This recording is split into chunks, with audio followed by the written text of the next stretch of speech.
When coming to the chemical test to identify the tannins, so there are many chemical tests so which are used to detect the presence of tannins. So like for example, the first one is the gelatin test. So in this we are going to take the solution of tannin. To that you are going to add the aqueous solution of gelatin and the sodium chloride. So that is going to produce the white buff colored precipitate. Okay, so just you are going to take the solution of tannin.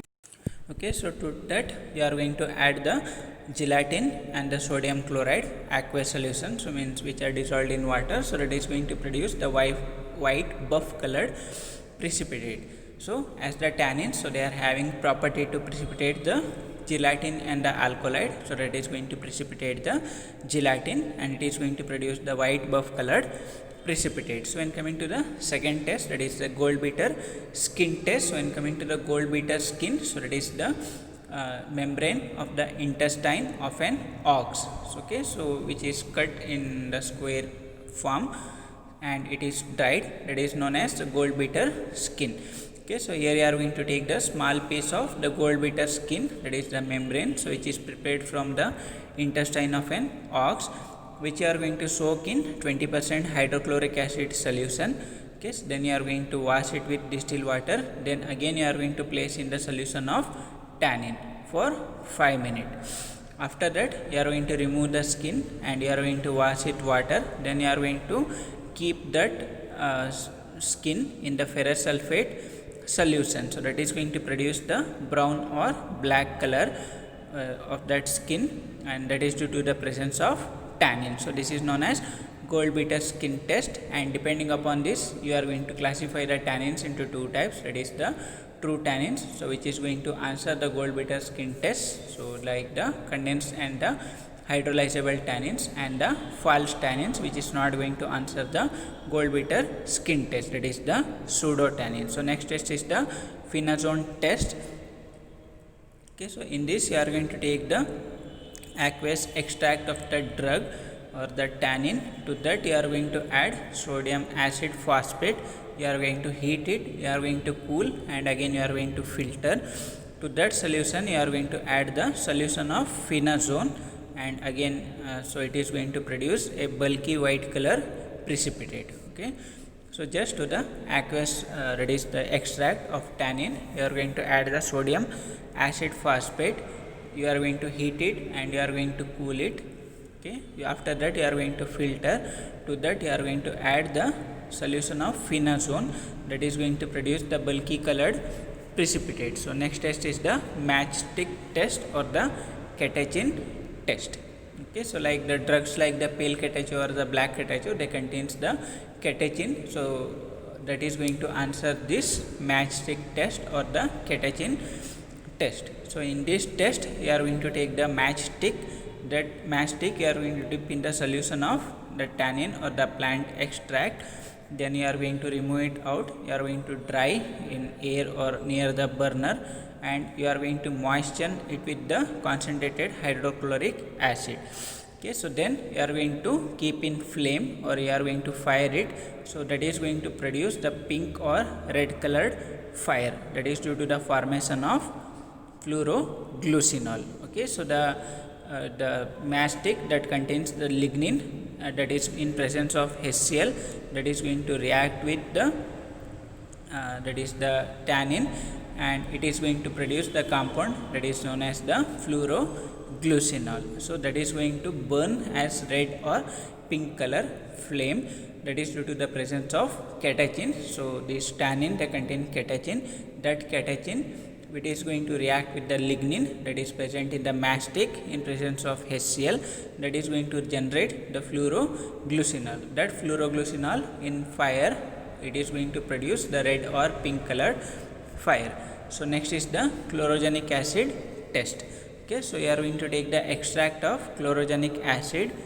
Okay, so and you are going to add the drug, and that you are going to treat with the ammonia, that is going to produce the green color after we are going to expose to the air.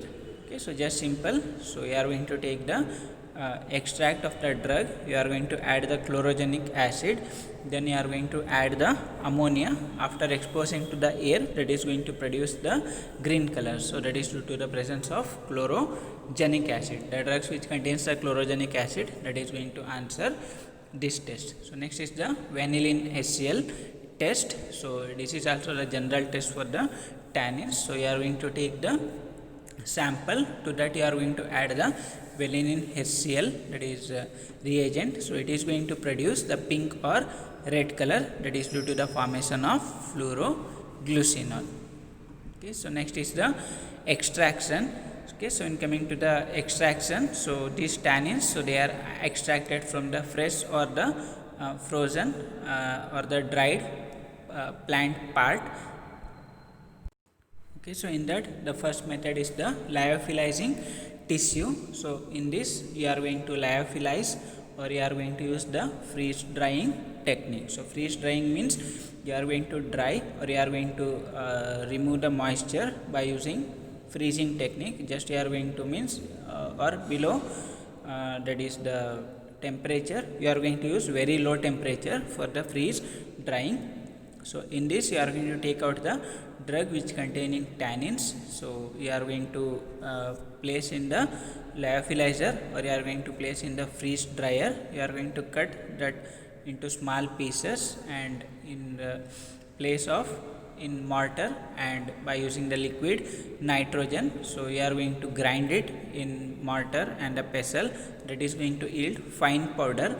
So keep okay, so then you are going to add the frozen nitrogen. So next this sample you are going to keep in the bag, and you are going to lyophilize or freeze dried immediately.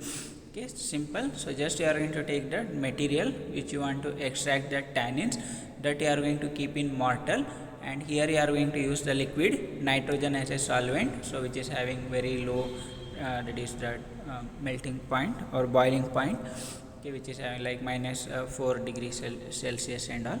So you are going to use the liquid nitrogen, and you are going to keep the material in the mortar, and you are going to grind with the help of pestle. After that you are going to keep that in the lyophilizer, or you are going to keep that in the freeze dryer. Okay, so that is going to produce, okay, so that is going to extract the tannins.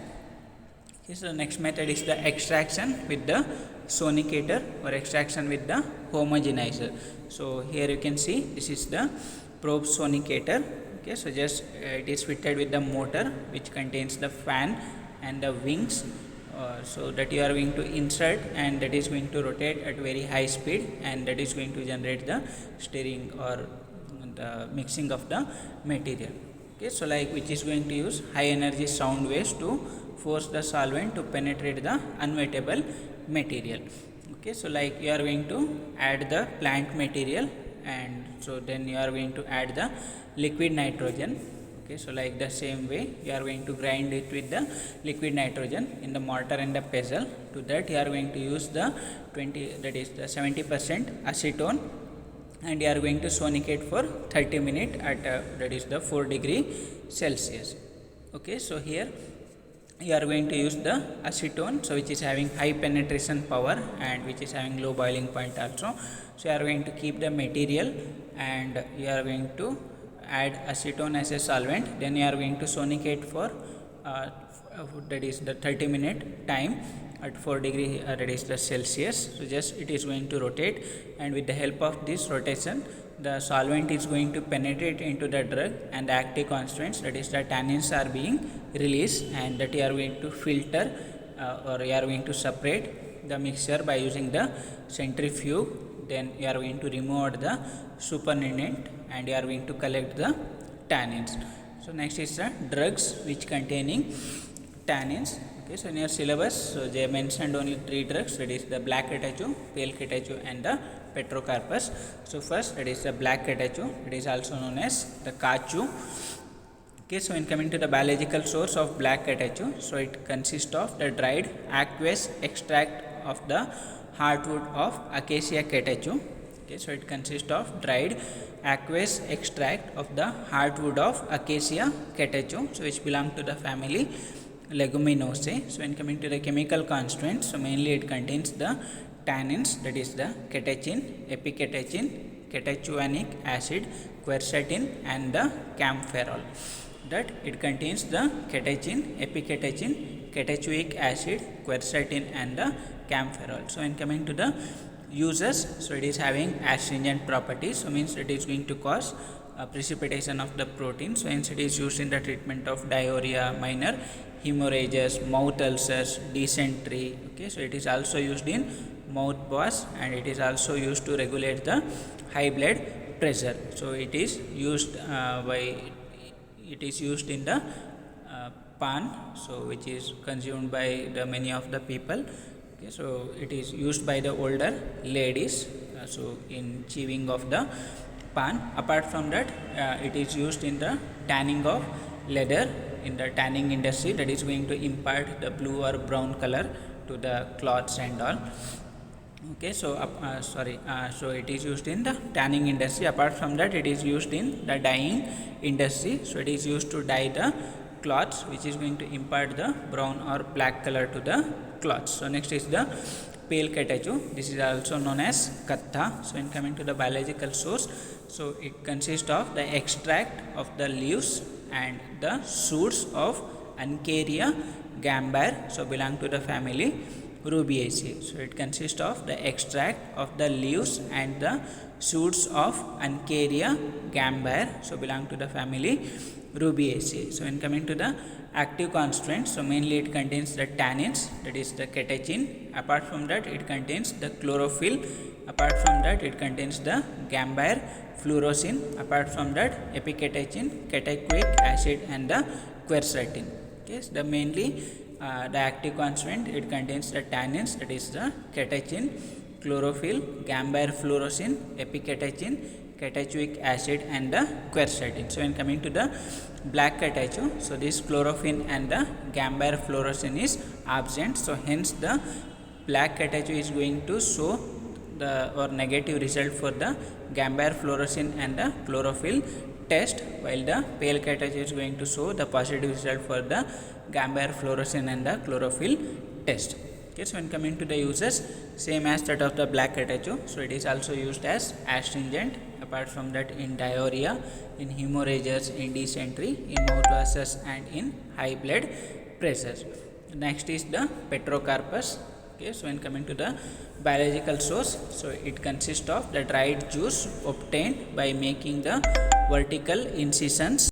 Okay, so it consists of the dried juice which is obtained by making the vertical incisions to the stem bark of the plant, that is the Petrocarpus marsupium. Okay, so it consists of the dried juice which is obtained by making the vertical incision to the stem bark of the plant, that is the Petrocarpus marsupium, so belong to the family Leguminosae. So when coming to the chemical constituents, so it contains the quinotannic acid, quino red, okay, pyrocatechin or catechol, resin and the gallic acid. Okay, so this is also known as the quino. Okay, so it contains 70 to 80% of the quinotannic acid, quino red, pyrocatechin and resin and the gallic acid. So when coming to the chemical test, so when the solution of the drug you are going to treat with the ferric sulfate, it is going to produce green colors. So with the alkali like the potassium hydroxide, it is going to produce the violet colors. So with the mineral acid, it is going to produce the precipitate. So when coming to the uses, so it is used as astringent in the treatment of diarrhea, dysentery, hemorrhage, toothache and in diabetes. Okay, so it is also used in dyeing, tanning and printing. Okay, so it is also used in the treatment of diabetes.